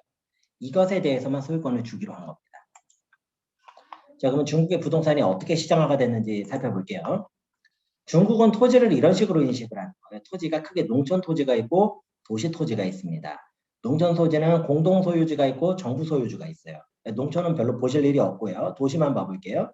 도시는 원래 100% 정부 소유주였는데 정부 소유지 중에 일부로 나뉘고 그다음에 용도 전환이라는 게 되는 거죠. 뭐냐면 원래는 복리분방으로 집을 나눠주던 땅인데 앞으로 이 땅은 상품방을 위한 땅으로 바꾸겠다. 자, 이렇게 용도 전환이 일어나고요. 또 하나는 상품 용지가 지정이 됩니다. 원래 빈 땅이었는데 여기는 그냥 상품방을 파는 대로 땅을 만들자. 공업 용지는 이제 공장이 들어가는 거고요. 그다음에 기존에 정부가 소유하고 있던 거는 그대로 가져갑니다. 소방서, 공원 이런 거는 그대로 정부 소유인 거죠. 자, 그러면 이 용도 전환이 된 부분하고 상품 용지가 지정이 된 이 부분에서 거래가 가능한 상품방이 탄생을 한 거고요. 이게 중국 부동산이 시작이 됩니다. 자, 그러면은 요 밑에 상품 용지가 지정이 돼가지고 새롭게 만들어지는 부동산을 살펴볼게요. 자, 처음에 토지가 있습니다. 뭐 시장 가치가 없어요. 거래가 안 되기 때문에 가치가 없습니다. 그런데 정부가 이거를 상품방을 위한 토지로 지정을 해요. 그러면 토지에 대해서 입찰이 시작이 됩니다. 그러면은 개발상이라고 해서 이제 시공사 같은 겁니다. 걔네가 참여를 하고 이 사람들 중에 하나가 예를 들어서 500위안을 주고 이 토지에 대해서 건설을 해서 판매할 수 있는 권리를 따게 됩니다. 땅을 소유하는 게 아니고요. 건설할 권리, 판매하는 권리를 얻게 됩니다. 자, 그러면 여기다가 이제 집을 지었어요. 집을 지었는데 분양가는 가구당 100위안으로 하고 총 10가구를 분양을 했다고 할게요. 그러면 이게 다 분양이 됐다면은 1000위안을 벌었겠죠. 자기가 쓴 돈이 500위안에다가 뭐 공사비나 몇 가지 있겠죠. 그 남은 부분이 개발상의 프로핏이 되는 겁니다. 자, 그러면 입주자 입장에서 요 분양가 100위안 주고 들어간 입주자 입장에서는요. 분양과 관련된 재반 비용을 부담을 했죠. 그 다음에 이 사람은 상품방을 구매를 한 겁니다. 토지는 아니고요. 토지 사용에 대해서는 점유권이라는 형태로 가져가는 거예요. 이 점유권은 정부에서 내가 몇십 년 동안 너한테 이 땅에 네 집에 해당하는 땅을 사용할 수 있는 권한을 줄게. 점유권 개념으로 시간 제한으로 준 거예요. 이거를 특별한 문제가 없으면은 50년에서 70년을 줍니다. 자, 그러면 98년도부터 했다고 쳐보면 대략 한 2050년이나 2070년 정도가 돼야지 연한이 오잖아요. 그런데 중국의 저기 타이완 옆에 후젠성이라는 데에서 어떤 그 현지 그 부동산 정부 저기 방산국에서 무슨 생각을 했는지 20년짜리를 발급한 겁니다. 집단에는 잘해보겠다고 20년짜리를 준 거예요. 사용 연한을. 그러니까 그게 도달을 해버리는 시점이 와버린 겁니다. 그러니까 전 중국의 관심이 글로 집중이 됩니다. 저게 어떻게 되느냐에 따라서 나중에 40년짜리, 50년짜리도 영향을 받을 수 있는 그런 상황이 일어난 거죠. 자, 그럼 다시 한번 봐보실게요. 아까 한국 사람들이 봤던 거는 굉장히 좀 동떨어진 시각이셨고요. 중국 사람들 시각 다시 봐보겠습니다. 토지 사용 연한에 도달할 경우 정부는 어떻게 조치하냐? 상권 연한에 가까워질수록. 상권 연한이랑 관련된 말들이 많죠. 자, 한번 봐보실게요. 이게 제가 이제 저희 회사에서 당시 예상을 했던 거예요. 상권 연한이 도달을 하면 도대체 어떻게 처리할까? 자, 그래서 중국에서 당시 가장 핫한 이슈 중에 하나였는데 한국에서는 전혀 관심조차 없었던 이슈입니다. 자, 총 3가지로 봤습니다. 정부가 상황에 맞춰서 자동으로 아무 추가 조기 없이 자동으로 상권을 연장을 한다. 이러면 어떻게 될까? 이러면 부동산 투자 광풍이 열겠죠. 진짜로. 자, 두 번째는 상품방의 소유자가 정부와 재계약 후에 일정 세금을 부담한다. 이게 정확하게 지금 우리나라에서 쓰는 방법하고 같은 겁니다. 우리 매년 한 번씩 보유세 내잖아요. 재산세. 그런 개념으로 가지 않겠느냐. 자, 그러면 여기서 추가로 말씀드리면 중국은 보유세가 없습니다. 부동산이. 그러니까 여러 채를 가져가도 추가적인 부담이 없는 겁니다. 자, 세 번째. 정부가 토지를 회수하여 상품방에 대해서 보상을 실시한다. 자, 이건 뭐냐면요. 정부가 너 이제 연한이 됐으니까 너 나가. 이건 이제 내 땅이야. 라고 할 수 있다는 거예요. 대신에 중국의 법에 이렇게 돼 있어요. 건축물에 대한 권한은 이 소유자한테 있잖아요. 그렇기 때문에 정부가 몇 배의 보상을 해줘야 됩니다. 근데 대부분의 중국 사람들은 이 순간만을 기다립니다. 이걸 이제 중국말로 차이첸후라고 부르거든요. 이렇게 철거가 돼가지고 돈을 번 부자들을 얘기하는데요. 시장 가격에 통상 2배 이상을 정부에서 물어주게 돼 있어요. 그러니까 이걸로 돈을 번 사람들이 너무 많아요, 중국에. 옛날 그 오래된 건물 막 철거되면서 그런 분들이 막 포르쉐 사고 막 그래서 포르쉐에서 왜 SUV가 팔리지 뭐 이러고 지금 있었던 거거든요. 자, 그래서 만약에 세 번째 정책을 사용하면 정부의 재정 지출이 너무 과할 것이다. 라고 해서 저희는 내부적으로 이번안이 가능성이 크다고 봤었어요. 이게 지난 몇 년간의 일입니다. 자, 그런데 작년 6월 달에 재밌는 일이 있었습니다. 중국에서 이제 양회를 통해 가지고 저희가 예상한 대로 요 2번 방향으로 가는 걸로 결정이 났습니다. 그러니까 상권이 연장이 되는데 해당 정부가 자율적으로 세금을 더 받아라. 얼마를 받을지는 네가 알아서 해라. 자, 이렇게만 가이드를 준 거예요. 대신에 몰수하는 일은 없어진 겁니다. 자, 그래서 이거는 이제 제가 하나의 사례를 통해서 여러분께 말씀드린 겁니다. 부동산을 시장화를 시키는데 20년 동안 연구를 했다는 거를 일단 한번 생각을 해주세요. 이 사람들이 이 정도로 철저하게 준비를 하고 자본주의 요소를 받아들이면서도 부작용을 최소화하려고 굉장히 곳곳에서 노력을 하는 겁니다. 그러니까 이제 대략 중국을 아시는 분들은 중국은 막 아무렇게나 하고 뭐 법도 막 없고 막 무질서하고 이런 걸로 착각하시는 분들이 많으신데요. 그거는 굉장히 과장된 측면만 바라보는 어떤 그 언론의 기사에 의한 것 같아요. 제가 현지에서 살 때는 굉장히 질서 있습니다. 질서 있고 그 다음에 나름대로 룰이 있고요. 방향성이 있습니다. 자, 그래서 제가 시간을 고려해서 조금 빨리 말씀을 드렸는데요. 죄송합니다. 말하다 보니까 목소리가 작아지네요. 조금 빨리 말씀을 드렸는데요. 일단 준비한 내용은 제가 여기서 마무리하도록 하겠습니다. 제가 유튜브 채널 차코페페도 많이 좀 사랑을 해주세요. 감사합니다.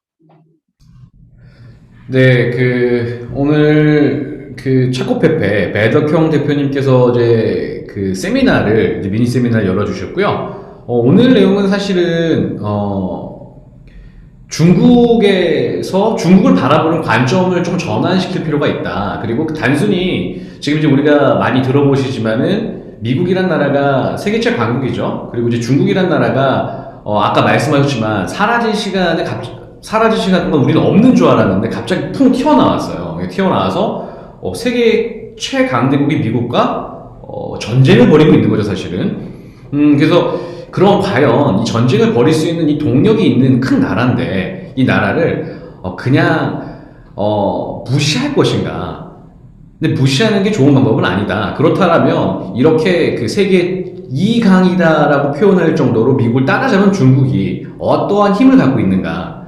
이제는 우리가 이제 뭐 흔히 이야기하는 말로 뭐 비속어를 사용해서 그들을 표현하기도 하고, 우리가 흔히 이야기하죠. 예측 불가능성이 중국의 가장 큰 적이다라고 이야기도 하고, 이런 다양한 색안경을 끼고 있는데, 이 색안경을 벗어보고 있는 그들의 중국을 바라보자라는 취지에서 이렇게 준비를 했고요. 관련해서 다음 달에 3월 16일 날 차코페페 배덕경 대표님께서 두 번째 강의를 해주실 거고요. 거기에 맞춰서 3월 31일 날은요, 미국의 이민 변호사로 활동하고 계신 유지연 변호사가 미국의 시각, 그리고 미국에서의 변호사의 역할, 그리고 이제 환경들을 설명해 주실 겁니다.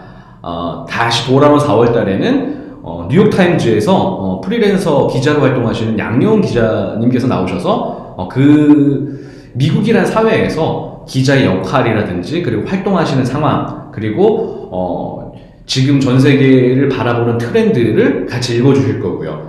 지금 오늘 이제 사실 작년에 12월 달에 전체 한 8명의 강연자가 있으셨고, 저번 달에 조그맣게 한 번 더 진행을 했었고, 이번 달에 이게 시작이 되고, 이번 달부터는 꾸준하게 거의 매일 2번씩, 2번씩 이렇게 진행이 될 텐데요. 참가를 하셔서 막 들어보시면은요, 좀 많이 색채도 다르고 색깔도 다르고 바라보는 관점도 다를 겁니다. 그런 다른 관점들을 다 흡수하셔서 스스로가 판단을 하셨으면 하는 바람에 이렇게 준비를 한 거고요. 오늘 저 배덕형 대표님께서 거의 1시간 반 정도 되시는 긴 시간 동안 강의를 해주셨는데, 혹시 질문 있으시거나 궁금한 게 있으시면 질문해 주시겠습니까? 뭐 궁금한 게 있으시면 그냥 채팅을 해주셔도 되고요. 아니면은 제가 목소리를 열어드릴까요?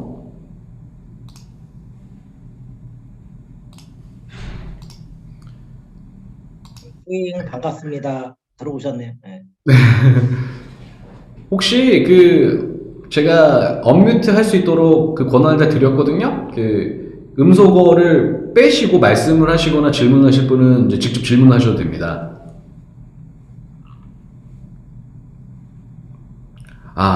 이게 이런 질문이 들어왔습니다, 대표님. 이건 굉장히 좀 흥미로운 질문이기도 한데요. 위안화가 기축통화가 될까요? 되게 관심이 있는 분 같으신데요. 제가 크게 말씀드릴게요. 저도 이제 좀 관심 갖는 분야 중에 하나입니다. 그런데 몇 년 안에는 어려울 것 같습니다. 가장 빨리 된다고 해도 2035년 정도에 지역 중심의 화폐는 되지 않을까. 이거는 이제 지금과 같은 화폐 결제 시스템으로는요, 중국이 기축화지로 절대로 들어갈 수가 없습니다. 그러면 이제 미국이 만들어 놓은 그 체계가 있어요. 칩스라고. 그 은행에서 스위프트 코드 찍는 그 체계가 있습니다. 그런데 이거를 대체하려면 전자화폐 시대로 이제 가면은 이게 대체할 가능성이 생기거든요. 근데 또 결론만 말씀드리면 전자화폐로 간다고 해서 특정 국가가 그거를 다 이제 쓸어 담는 게 아니고, 그러면은 이제 한국의 전자화폐, 중국의 전자화폐 이렇게 서로 1대1로 교류를 하는 방식으로 갈 수가 있어요. 일단 그 단계를 거칠 것 같아요. 지금은 한국하고 중국하고 거래를 해도 한국이 달러로 바꿔서 그 달러를 다시 중국에서 위안으로 바꾸거든요.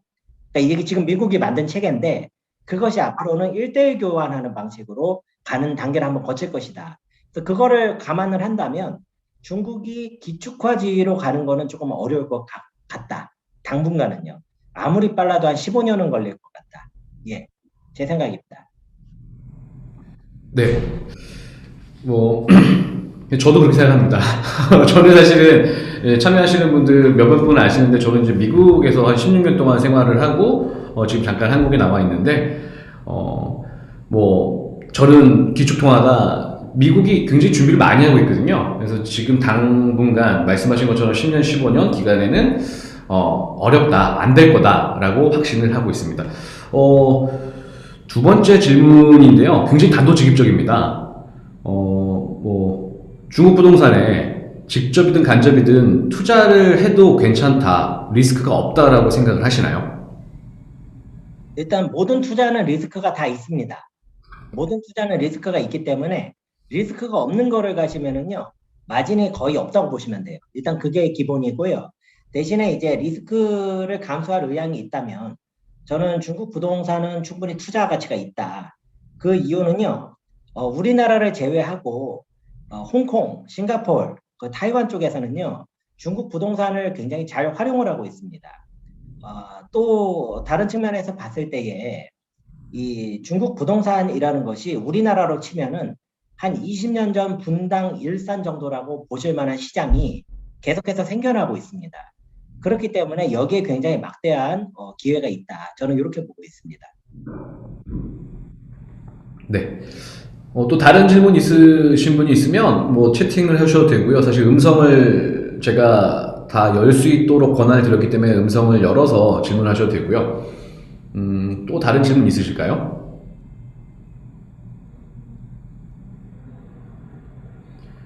네, 그러면요. 간단하게 이제 홍보 광고 말씀을 드리고, 네. 오늘 주제는 아닌데, 이 질문은 꼭 한 번씩 나올 것 같았어요. 이제 동북공정이라고 이야기하죠. 이제 중국이 이게 중화 사상에 동북아시아에 관련된 모든 국가들의 문화를 자기 문화인 것처럼 편입하려는 행동들을 많이 보이고 있잖아요. 어떻게 생각하십니까? 예를 들면 김치공정, 한복공정 등이 이제 한국 사람들 입장에서 굉장히 불편해하는 소재들인데, 불편할 수 있습니다. 불쾌한 부분이고, 네, 답을 드릴게요. 답을 네. 드리면, 저도 처음에 봤을 때 굉장히 화가 났던 부분인데요. 동시에 이런 거를 아실 필요가 있어요. 이런 얘기를 하는 중국 사람이 극소수입니다. 굉장히 극소수입니다. 그리고 중국에서는 어떤 이슈가 있냐면요. 한국 사람이 한자가 한국에서 만든 거다라고 얘기한다. 그다음에 공자가 한국 사람이라고 한다라는 거를 가지고 또 붕괴했던 적이 있습니다. 중국이. 근데 우리 또 그런 거 모르잖아요. 우리가 딱 들어보면 되게 비상식적인 얘기잖아요. 저는 이제 제 아내가 중국 사람이라서 말씀을 드리는데, 제 와이프는 듣자마자 호빵 웃기더라고요. 그 말도 안 되는 소리 하는 애가 또 나왔냐. 자, 그런데 여러분이 주의하실 게 한국의 언론은요, 여러분의 클릭수로 먹고 살거든요. 그러니까 자극적인 얘기가 나오면 그게 어느 정도 대표성이 있는지 생각하지 않고 바로 터뜨려 버립니다. 그래서 마치 대부분의 중국 사람들이 그렇게 생각하는 것처럼 얘기하는데, 이런 거는 좀 주의하실 필요가 있습니다. 네. 그리고 이제 세 번째 질문 조금 전문적인 질문 같습니다. 각국의 중앙은행이 디지털 화폐 추진 및 개발 중인 걸로 아는데, 강사님 말씀대로 1대1 교환 체계로 간다면 달러화의 운영은 어찌 될까요? 종이화폐로서 가치를 여쭤보셨어요. 이거 정말로 중요한 부분인데요. 사실은 이제 저희보다는 미국에서 굉장히 고민을 많이 해야 되는 주제거든요.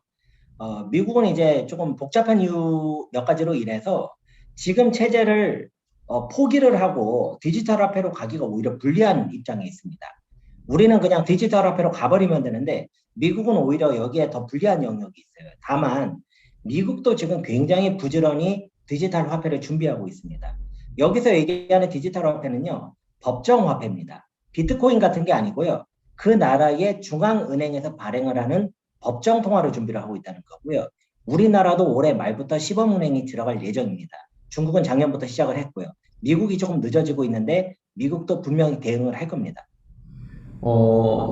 미국 쪽에서 이제 추가 말씀을 드리면, 이게 사실은 지금의 흐름을 미국에서 인지하고 있습니다. 그리고 또 발빠른 우리가 흔히 하는 유태인들이 있죠. 월가의 핵심 자본이 유태인이라는 건 뭐 어느 정도 맞는 일리가 있는 말이고 다들 그렇게 알고 계시잖아요. 그럼 유태인들은 지금 어떻게 움직이고 있었을까요? 지금 월가를 운영하던 유태인들은 더 이상 화폐를 본인들만 독점적 지위를 가지고 융통시켰었죠. 오랜 기간 동안. 근데 지금 거기서 다른 민족이나 다른 사람들이 들어와서 다른 시장에서 진입하는 걸 원래는 진입할 수 있었는데 뭐 법적으로 진입할 수 있었죠. 근데 지금은 지금까지 눈을 가리고 들어오는 걸 방해했다라면 지금은 다 풀어줬고요. 지금은 오히려 거꾸로 유태인들은 금융 화폐, 시큐리티, 보안 쪽에 엄청나게 집중 투자를 하고 있고, 보안에 관련된 그런 펄시저들을 만들고 있어요. 다시금 이야기하면 지금 강사님 말씀하신 것처럼 전자화폐로 넘어가는 그런 과도기를 거칠 겁니다. 근데 그 과도기를 거치기 위해서 다양하게 준비를 많이 하고 있습니다.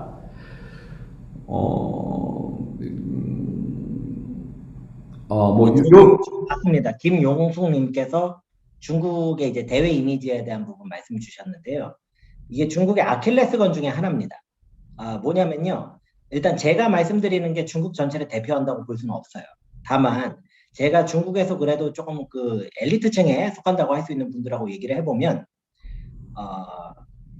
일단 중국이 자체적으로 노력을 하는 것 대비 세계에서 중국을 안 좋게 보려는 시각이 굉장히 뿌리 깊다는 걸 알고 있습니다. 알고 있어요. 그런데 이게 우리나라는 시각이 안 좋은 전 세계 국가들의 영향을 되게 많이 받는 편이에요.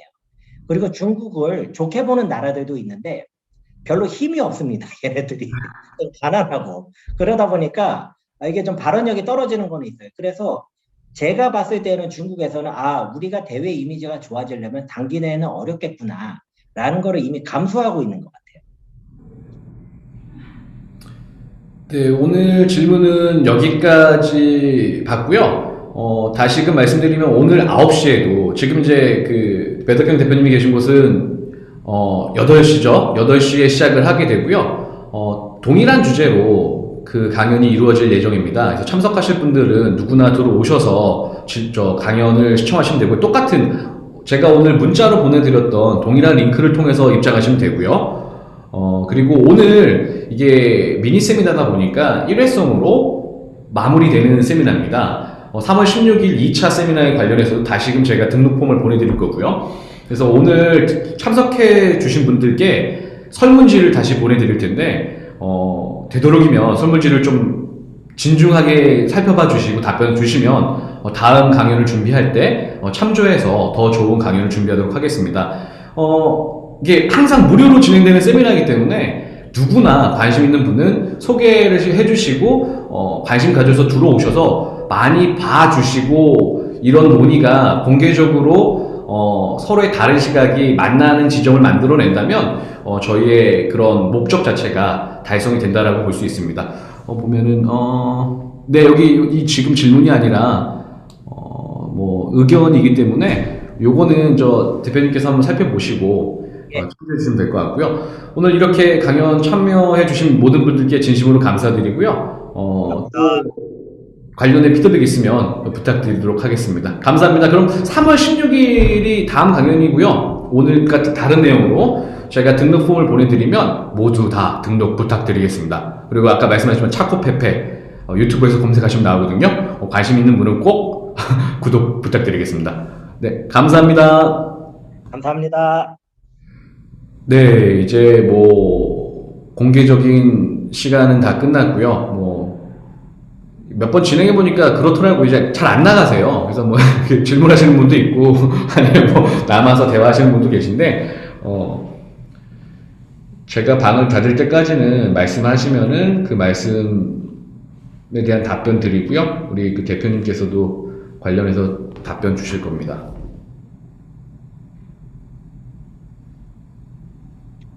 뭐 저기 안 나가신 분들은 그냥 제가 답을 드릴 수 있습니다. 네네. 설거지 하시면서 듣는 분들은 그냥 들으시면 되고요.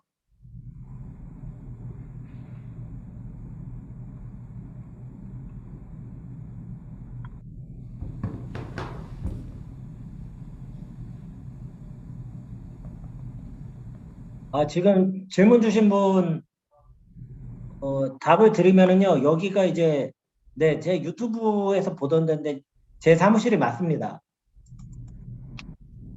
되게 이런 간단한 질문 주시면 참 좋네요.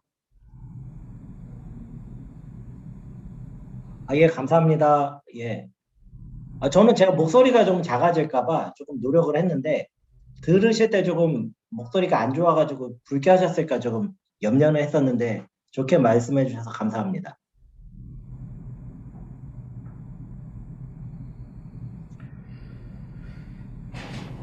네, 그러면은 여기서 제가 그냥 방을 전체 요즘 신세대 말로 전체 폭파시키도록 하겠습니다. 대표님은 이따가 저녁에도 다시 뵐 예정이고요. 제가 이따 연락드리겠습니다. 다시 만나 뵙고 저녁 강연 준비하도록 하겠습니다. 감사합니다. 요 답변해 주시고 가시죠. 차코페페 무슨 뜻인가요? 저도 궁금했습니다. 차이나, 코리아, 페페. 제 영어 이름 중에 하나가 페페입니다. 그래서 차이나, 코리아, 페페. 네, 이런 뜻입니다. 네, 그렇습니다. 차이나 코리아 페페입니다. 이런 의미 없습니다. 나가면 되는 건가요? 이제 끝난 건가요? 네, 끝났고요. 이제 사실 뭐 저희가 준비한 걸 공식적으로 이제 아까 시작한 지점부터 시작해서 마무리하는 지점까지 이제 끝난 거고요. 뭐 말씀드렸지만은 안 나가시고 이렇게 뭐 질문하시는 분도 계시고 뭐 천천히 나가시는 분도 계시고 다양한 분이 계시거든요. 그래서 뭐 저희가 정리를 하면 됩니다. 네, 이따 또 뵙겠습니다. 감사합니다. 그러면은 방을 전체 폭파시키도록 하겠습니다. 감사합니다. 나